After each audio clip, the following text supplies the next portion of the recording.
Good evening.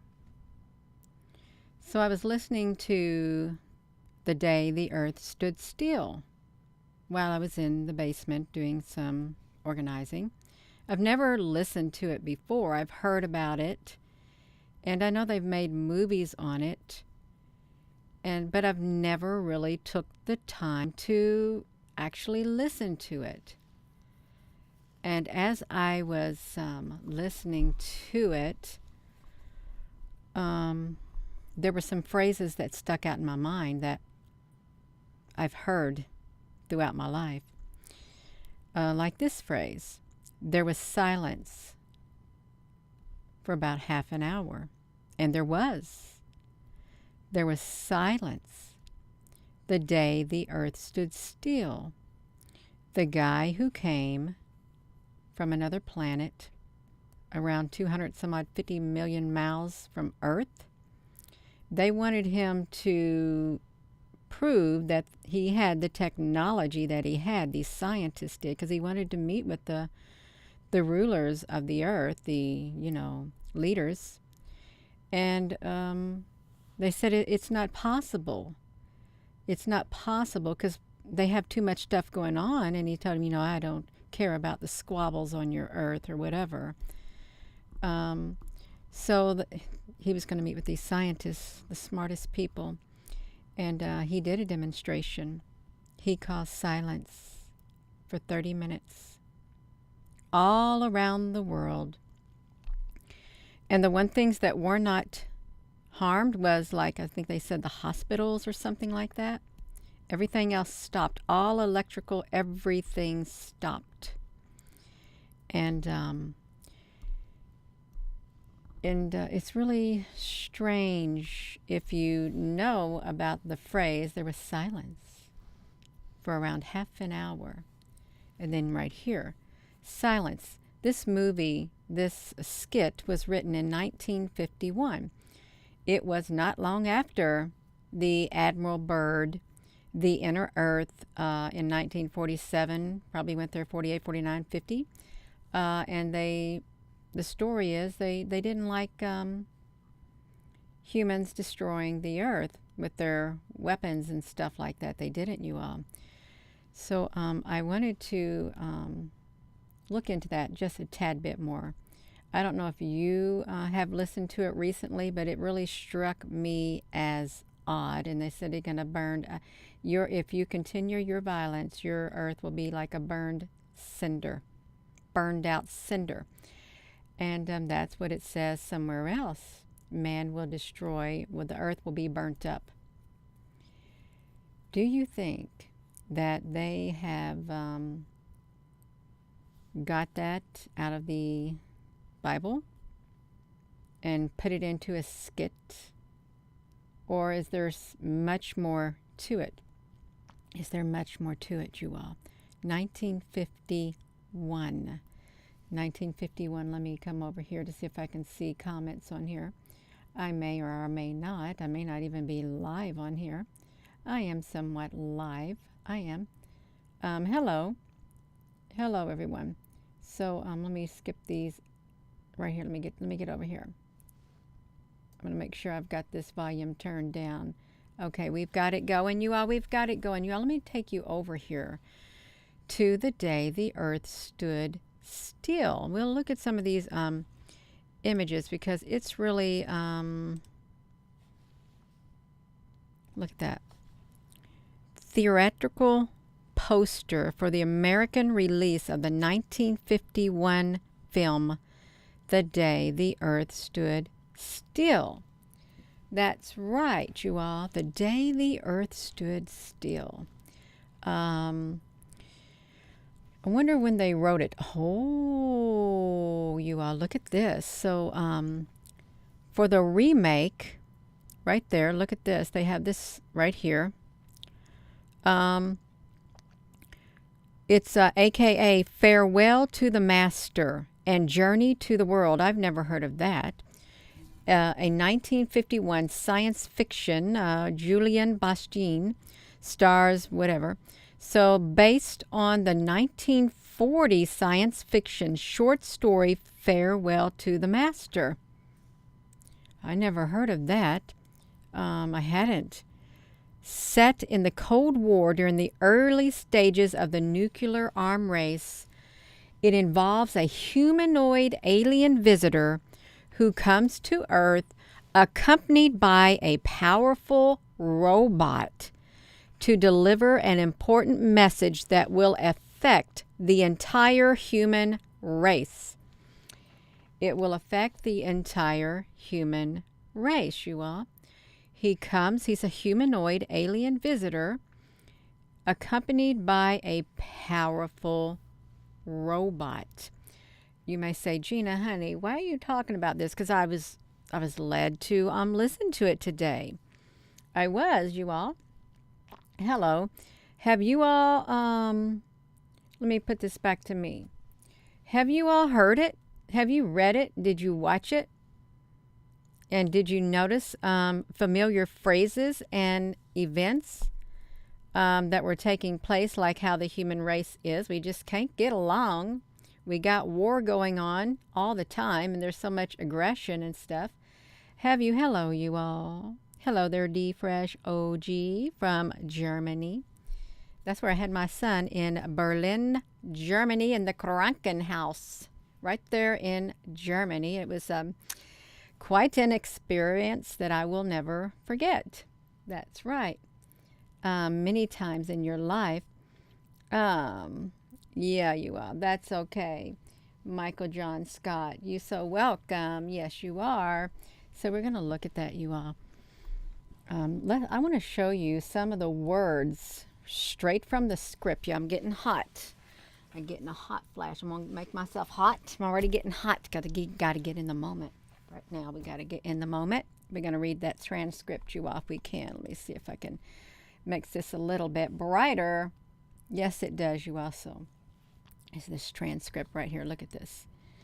So the day the earth stood still, 1951. Look at this. So we're going to go straight up there to the top is where we're going to go. Go straight to the top. He wanted to be taken to their leader, and they knew they wouldn't. No, they're not going to listen to anybody from space, you all. They're not.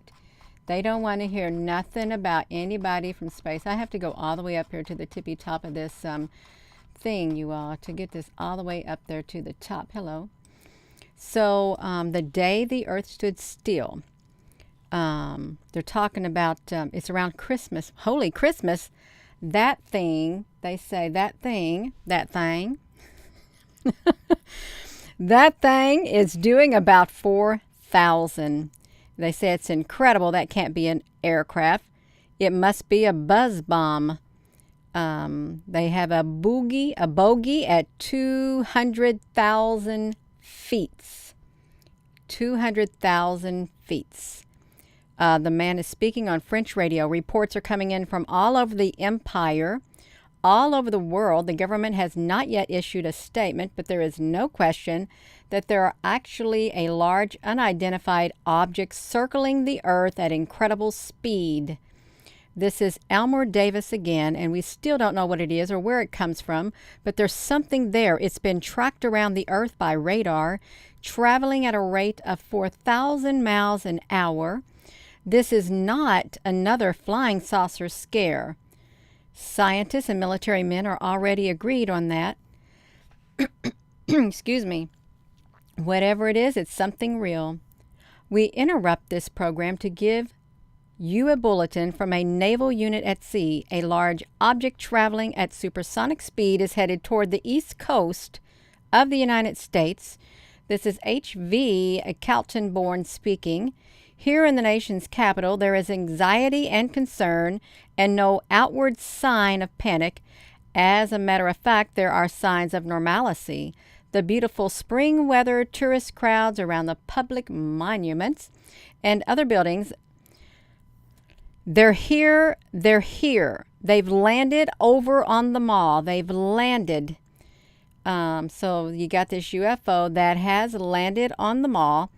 We bring you this special radio television broadcast in order to give you the very latest information on an amazing phenomenon, the arrival of a spaceship in Washington. Governments and defense department officials are concerned by reports of panic in several large eastern cities.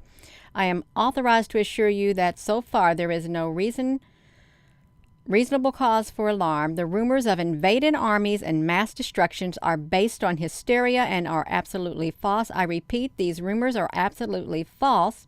The ship, designed for travel outside the Earth's atmosphere, landed in Washington today at 3:47 p.m. Eastern Standard Time. We still do not know where it came from. The ship is now resting exactly where it landed 2 hours ago, and so far there is no sign of life from the inside of it. Hello, you all. Is this okay? Is that really? I won't read it all. I just want to read that. There is troops. There is no sign of life on the inside of it. Troops have been rushed across the Potomac River from Fort Myer and have thrown a cordon around the ship. They are supported by tanks, artillery, and machine guns. Behind the police lines, there's a huge crowd of curiosity seekers. The Army has taken every precaution to meet any emergency which may develop.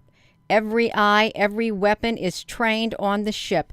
It's been that way for 2 hours, and the tension is just beginning. Just a minute. Ladies and gentlemen, I think something is happening. We have come to visit you in peace and with goodwill. That's the man stopping out of the ship. Gort, Deglet, or Avrosko. It was a gift for your president. With this, he could have studied life on the other planets. Get the ambulance over here. Take him to Walter Reed. I guess they shot him. They shot the guy getting out of there. And he says his name is Harley. I know this guy, secretary to the president. And he said he wanted to meet with the president, you all. You can see right here. And they said, have you been traveling long? He said, about 5 months. It took him 5 months to get there, you all. 5 months in your months. You must have come a long way, about 250 million of your miles. Naturally, we are very curious to where you come from. And he says, I come from another planet. Let's just say that we're neighbors. The reason he was coming is why he was the reason. Let's see, what was the reason? He wanted to talk personally with the president, and he's told he cannot. But he says it concerns all the people on your planet. I want to meet with the representatives from all the nations of the earth. And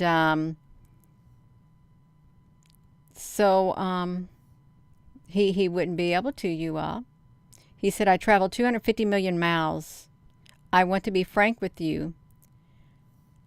Our world at the moment is full of tensions and suspicions, and in the present international situation, such a meeting would be quite impossible. He wants to meet with the United Nations. They said they've been monitoring your radio broadcast for a good many years. That's how we learned your languages. I'm sure you recognize from our broadcast that we have evil forces that have produced the trouble in our world. Surely, he said. Evil forces that have produced the trouble in our world. You know what he told him? I'm not concerned, Mr. Harley, with the internal affairs of your planet. My mission here is not to solve your petty squabbles. It concerns the existence of every last creature on Earth. And I intend to explain to all the nations at the same time. He couldn't meet with them, you all. So you know how it goes. Let me get down here to this one part, you all. He couldn't meet with them. He did meet with some scientists. I want to get to the one parts, if I can. Everybody bowed out. They didn't have time to meet with this alien, this man who came from another planet. They didn't. I think I'll just rather do this. Let's see this right here. He wanted to get the leaders from every field, these scientists, the finest minds in the world. He wanted to get the finest minds in the world, and he wanted to meet with the scientists. And this other scientist says, suppose this group should reject your proposals. What's the alternative? He says, I'm afraid there is no alternative. In such case, the planet Earth would have to be eliminated. So the scientist says, does such power exist? I assure you such power exists. The people who come to the meeting must be made to realize this. They must understand what is at stake. What is at stake? So he's going to show them what's at stake, you all. He's going to do a demonstration. That's what he said. A demonstration that is dramatic but not destructive. Would the day after tomorrow be all right? And they're going to do it around noontime. But the FBI and everybody's in there. You all, let me see if we can get that at noontime. So he makes it happen. He's in the elevator with the woman, and it's 12 o'clock.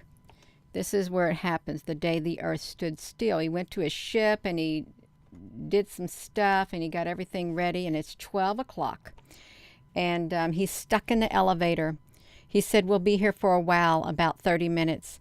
We can try pushing the other buttons. He says they won't work. She says, why not, the lady? You see, the electricity's been neutralized all over the world. He neutralized the electricity all over the world with his technology, you all over the world for 30 minutes. And he wants to meet with these scientists, is what he wants to meet with. And so then 12:30 comes along, just like that. Then you hear horns going, and you hear all kinds of noise because all the electricity is back on all around the world. Let me get over to this. So he's getting ready to leave after, they didn't want to listen to him. He says, I'm leaving soon, and you will forgive me if I speak bluntly. The universe grows smaller every day, and the threat of aggression by any group anywhere can no longer be tolerated. There must be security for all, or no one is secure. This does not mean giving up any freedom, except the freedom to act irresponsibly. Your ancestors knew this when they made laws to govern themselves and hired policemen to enforce them. We of the other planets have long accepted this principle. We have an organization for the mutual protection of all planets and for the complete elimination of aggression. So we got that. The test of any such higher authority is, of course, the police force that supports it. For our policemen, we have created a race of robots. Their function is to patrol the planets in spaceships like this one and preserve the peace. In matters of aggression, we have given them absolute power over us. This power cannot be revoked. At the first sign of violence, they automatically will act out against the aggressor, you all. The penalty for provoking their action is too terrible to risk. The result is we live in peace without arms or armies, secure in the knowledge that we are free from aggression and war, free to pursue more profitable enterprises. We do not pretend to have achieved perfection, but we do have a system and it works. I came here to give you these facts.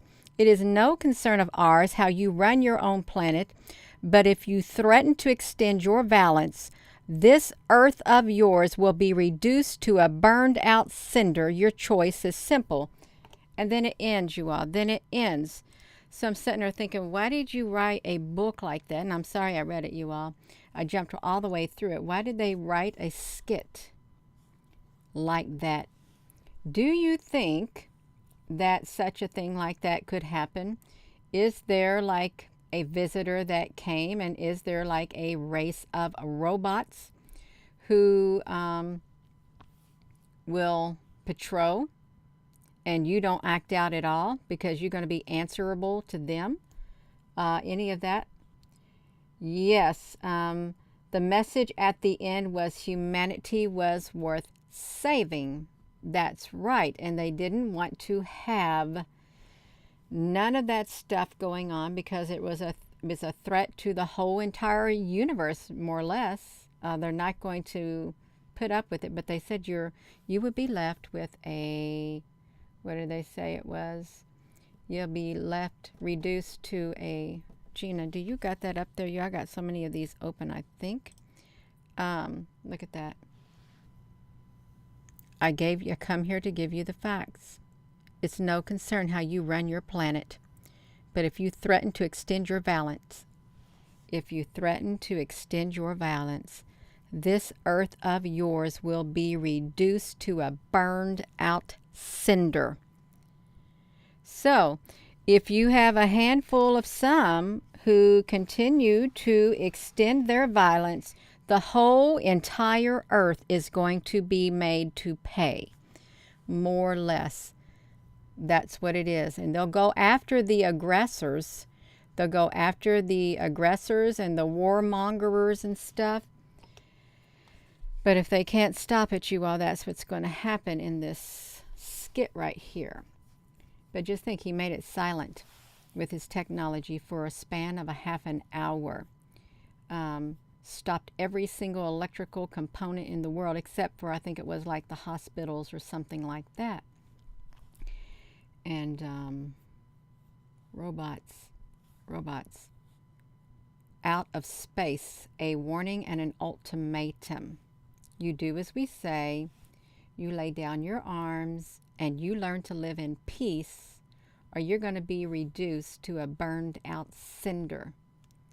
That sounds like an ultimatum to me. It really does. What did it say in Scripture? The earth will be burnt up. Isn't that what that say in the book of Revelation? Man will destroy the earth. He'll burn it up. That's right. Fire. And that's the warning at the end of this book. See, it's like similarities and stuff like that is what it's like. Hello. Yeah, Andromeda Native. Hello. I was just listening to this book today when I was downstairs because I thought, I don't even know how I got on that. The Day the Earth Stood Still. I didn't know how I got on it. I've never listened to it. So I listened to it, and I heard that there was silence for a half an hour because this visitor wanted to come and speak to the leaders of the world to, live in peace, quit being aggressive and war and all that kind of stuff. But they didn't want to meet with him. So he decided he'd meet with the brightest minds of the earth, the scientists from all over the academia. And he had to prove to them that he had the technology to do what he said because the very earth's existence depended on it, the people on the earth and stuff. So he caused it to be silent. He caused all the electricity around the whole entire world to go out at 12 o'clock for a span of 30 minutes. And when the 30 minutes was up, boom, everything came back online because he neutralized certain things. And then he gave him a warning. If you do not stop the aggression, these robots, they will go after the aggressors because they want peace. And if they can't, then the whole earth will be burnt out to a cinder. Yeah. So, that's all. That's all. So they want a lay down your arms earth. They do. They put it in a movie. They did. That Day the Earth Stood Still. And those they're kind of interesting, these images. If you look at them, they got lots of the images on here. The Day the Earth Stood Still, with the robots and stuff. And they had the technology and advanced race of beings. Yeah. Enormous. That's like, I don't know, how tall would that be? 10, 15, 20 feet tall? The Book of Enoch and stuff, you all. So that's what I was thinking. Why did they do this? It's a remake of something but the time that it came out was 51. And then you had the Admiral Byrd. You had the Dead Sea Scrolls were found in 47 or 48, Israel becoming a nation. Then you had the Roswell incident. You had a lot of things that started happening, and then all of a sudden this comes out. And CERN too. CERN starting up and stuff, and you all didn't, what year was it that Eisenhower, who it was, that met with the aliens? What year was that is what I'm wondering. Eisenhower. Was it Eisenhower who did it? Eisenhower and aliens? Or was it somebody else? And when did that one guy come? That's right. So, I don't know, 1954? Around that time span. That's right. You'll be right back. Miss Matthews, honey, you'll be right back. You got to get it going. Yeah, so 1954. You have that kind of stuff. So do you think, this is really strange too. You know what looks really strange about? Let me do this.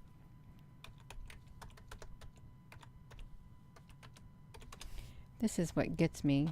When I see images of look, when I see images of this, do you think this is a real outfit that he put on, you all? Right here, that image right there. Does he wear that outfit, or did somebody just do that? Because that reminds me of space, something like space or something like that. And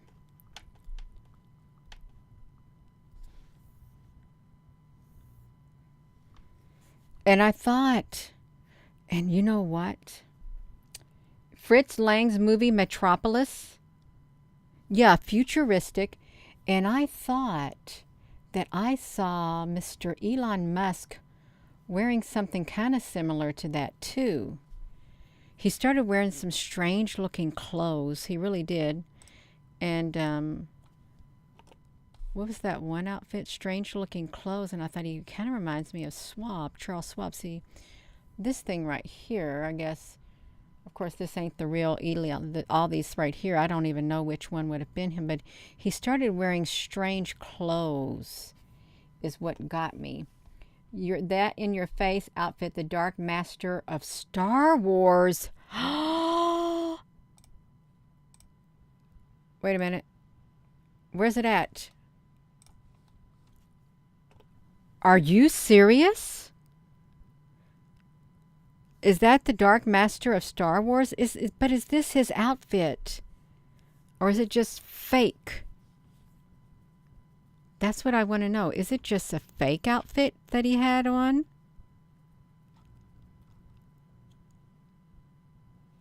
Yeah.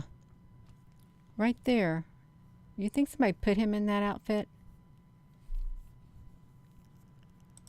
I know he wants to change the world. It is real?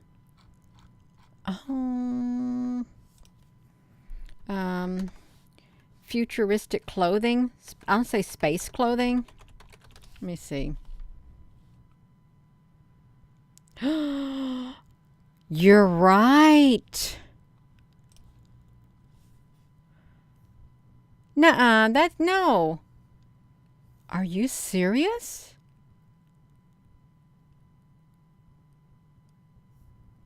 Wow.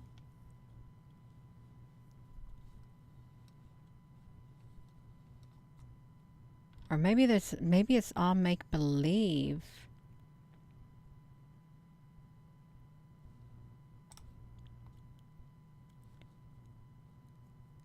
Everybody say hello to the Grand Master. You will own nothing and you will be happy. I can't tell because I don't follow this kind of stuff. So I don't know if it was a real outfit or not. I don't. And then I saw Elon wearing some kind of an outfit that folded over at the side. let's see, Elon and a space. Elon in a I don't know, strange clothing. I don't know. I don't know what to put, you all. He wears lots of strange clothing. I'm not going to be able to find him wearing his clothing. I don't even know where I seen it or how I seen it, but he had a strange outfit on too. Did they dress him publicly? It's real. 9 lives. So that really is the Dark Lord. And Elon meet. So, I don't know.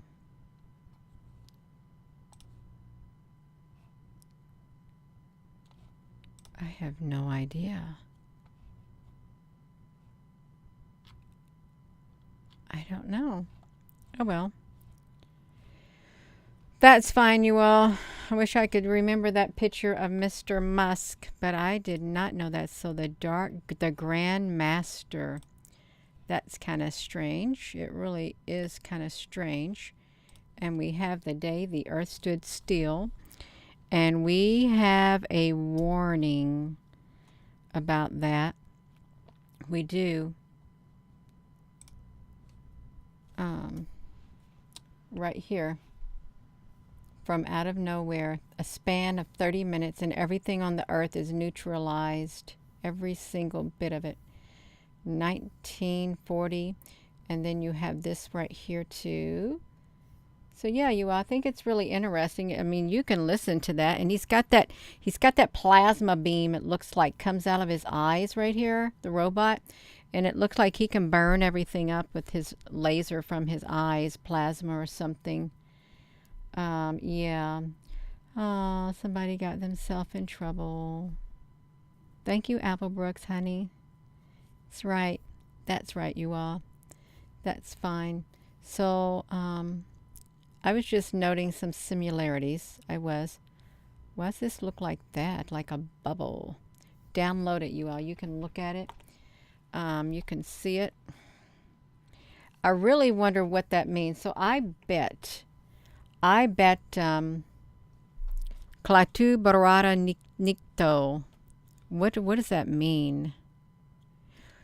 Because she is told to repeat something over and over and over in the day the earth stood still, the lady is, so that she can get him back to his spaceship. She had to repeat it over and over and over and over. Is what she had to do. Let's see if we can find the words, because I'm sure there's something to the words. You all, can we look down here on this? Let's make it bigger so you all can see. Captain, do not let anyone in here. Nobody's to leave. Your choice is simple, is what he is. You can,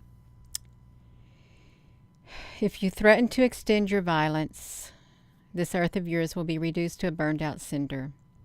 The choice is simple. Join us and live in peace, or pursue your present course and face obliteration. Oh, face obliteration. We shall be waiting for your answer. That sounds like the Borg. What? Elon had a Halloween costume? Deanna Crossan? So join us, live in peace, pursue your present course, and face obliteration. We shall be waiting for your answer. Gort Baringa. Elon's Halloween costume. Oh, I seen that. Yeah.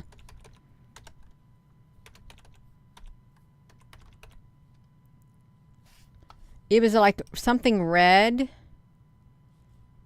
When I saw that, who was it? I don't understand what it's supposed to be. It's Behemoth. Behemoth. Is that what it is? Behemoth?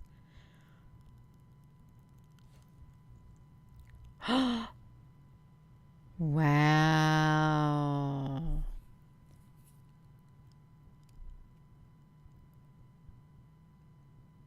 Well, people really do. They dress up scary on Halloween, and they go around with like the Jason masks and stuff like that too, you all of that.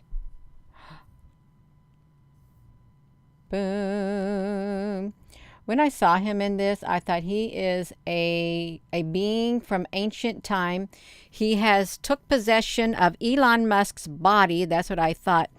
A being from long ago has got inside his body and taken control of him. When I saw that, from ancient time ago, is what I said. When I seen it, I said it to myself. They've taken control of his body. I bet he had it specially made. You think so? Specially made. Oh, he's got a gown on. He does. I just don't know about him. He's so strange. He really is strange, you all. One strange individual. And I have no idea.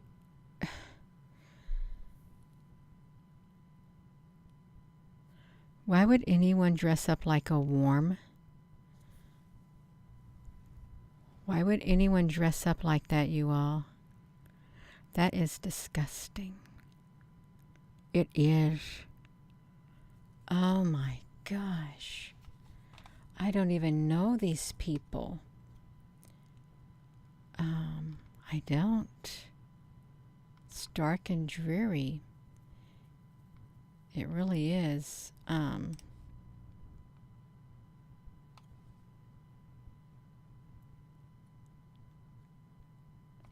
don't know. We're supposed to be talking about the day the earth stood still. That's what it is. And not Mr. Schwab. But he does look like he has a space outfit on to me. He does. And it's quite symbolic. It is. It's very symbolic. Let me put this back to me and quit getting myself sidetracked. So there's silence. So every electronic device on Earth is going to get turned off at a span for 30 minutes to let them know that they mean business. That's right, business. And you join them and you live in peace. If you don't, you're going to face obliteration. And the robots are going to be the ones in charge. So didn't Elon say there's a great big, the SpaceX satellites or something, Starlink, they've been spotting something massive in another system, some great big massive object out there in the sky, I don't know, up there. Yeah. I don't think they are from here. I really don't. I think they might have been born on the earth, but they might be other types of beings inside their bodies, really. And they got a skin suit. A skin suit from Earth. That's what they got. That's right. Yeah. So if you look at this, you know there's some similarities about silence in the Bible. For Revelation, a span of 30 minutes, there was silence after a seal was opened up. And then, it says the earth would be destroyed by fire is what would happen. All of that. So I am going to go, you all. I am. Yeah, this don't need to be long because I was all over the place. This is a discombobulated video. It is. But there's something to that. There really is something strange. Now I know what the movie was about. Yeah.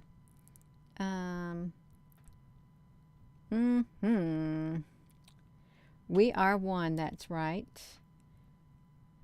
Hello there, T honey. Yes, you also excuse me, I'm gonna go. I am. So with that being said, hello wherever you are in any part of the world. Hello. From my heart to yours, love you. Have a wonderful rest of your day. You all go check that out. It's pretty neat to listen to. It's kind of dramatic. Yeah, that's right. Thank you so much for watching, and love you.